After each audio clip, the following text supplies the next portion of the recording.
নির্বাচন তো আসলে হয় নাই। একটি ছিল বিনা ভোটে নির্বাচন, আরেকটি ছিল রাতের অন্ধকারে নির্বাচন। আগের দিনই নির্বাচন হয়ে গেছে, ভোটাধিকার প্রয়োগের কারো সুযোগ হয় নাই।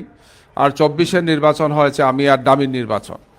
নির্বাচনের নামে প্রহসন হয়েছে, তামাশা হয়েছে এবং ক্ষমতাকে কুক্ষিগত করার ন্যাক্কারজনক মহড়া হয়েছে। আগামী নির্বাচন যাতে এই ধরনের না হয়, আমাদের এক্ষেত্রে সরকারকে, নির্বাচন কমিশনকে, রাজনৈতিক দলগুলোকে, সংশ্লিষ্ট যারা আছেন সবাইকে দায়িত্বশীল ভূমিকা পালন করতে হবে। এখানে অবশ্যই সংশ্লিষ্ট নির্বাচন কমিশন সহ প্রশাসন, সিভিল প্রশাসন, পুলিশ প্রশাসন যারা আছেন তাদেরকে সর্বোচ্চ নিরপেক্ষতার দৃষ্টান্ত স্থাপন করতে হবে। কোনো দিকে হেলে পড়লে তাদেরকে চলবে না, জাতি তাদেরকে ক্ষমা করবে না, যেমন অতীতে ক্ষমা করে নাই।